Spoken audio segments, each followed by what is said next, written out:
Ketua KPK beberkan kronologi penetapan Hasto Kristianto sebagai tersangka. Jakarta. Komisi Pemberantasan Korupsi, KPK, resmi menetapkan Sekjen PD Perjuangan Hasto Kristianto sebagai tersangka dalam kasus dugaan suap terhadap anggota Komisi Pemilihan Umum, KPU, periode 2017-2022, Wahyu Setiawan. Penetapan Hasto sebagai tersangka ini merupakan kelanjutan dari penetapan 4 tersangka pada 8 Januari 2020. Kala itu Komisi Anti Rasuah menetapkan Harun Masiku dan Saiful Bahri selaku pemberi suap, serta Wahyu Setiawan dan Agustiani Tio F selaku penerima suap. Ketua KPK Setio Budianto menuturkan saat penyidikan dilakukan terhadap berkas perkara Harun Masiku yang kini tengah buron, penyidik menemukan bukti keterlibatan Hasto. Penyidik menemukan bukti keterlibatan Saudara HK selaku Sekjen PDI Perjuangan dan Saudara DTI selaku orang kepercayaan Saudara HK dalam perkara dimaksud.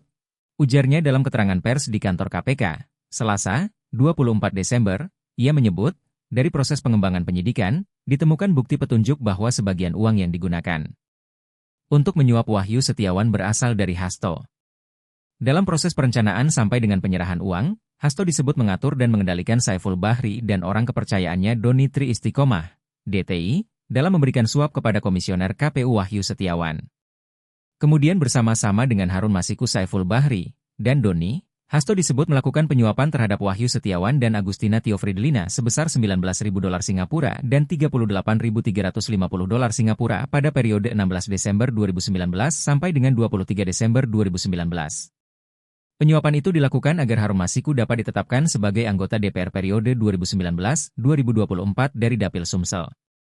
Hasto pun disangkakan melanggar pasal 5 ayat 1, huruf A atau pasal 5 ayat 1, huruf B atau pasal 13 Undang-Undang Nomor 20 Tahun 2001 tentang Pemberantasan Tindak Pidana Korupsi untuk pasal 55 ayat 1, pertama KUHP. Sementara kasus perintangan penyidikan Hasto dijerat pasal 21 Undang-Undang Nomor 20 Tahun 2001 tentang Pemberantasan Tindak Pidana Korupsi untuk pasal 55 ayat 1, pertama KUHP. Selain terkait perkara suap, KPK juga menjerat Hasto dengan pasal perintangan penyidikan atau obstruction of justice dalam perkara tersebut. Ia disangkakan melanggar pasal 21 UU Tindak Pidana Korupsi. Usai ditetapkan sebagai tersangka, kini Hasto juga dicegah untuk bepergian ke luar negeri. Ia dicegah untuk bepergian ke luar negeri selama 6 bulan ke depan. Namun pencegahan ini bisa diperpanjang apabila diperlukan. ISOP yang kami miliki, ketika ini naik ke penyidikan, diikuti dengan pencekalan terhadap yang bersangkutan dan orang-orang yang berkaitan dan kita duga memiliki informasi dan akan menyulitkan apabila diberada atau ke luar negeri. Ujar Asep Guntur, Direktur Penyidikan KPK Kontributor Jejak Digital News Mahwel melaporkan.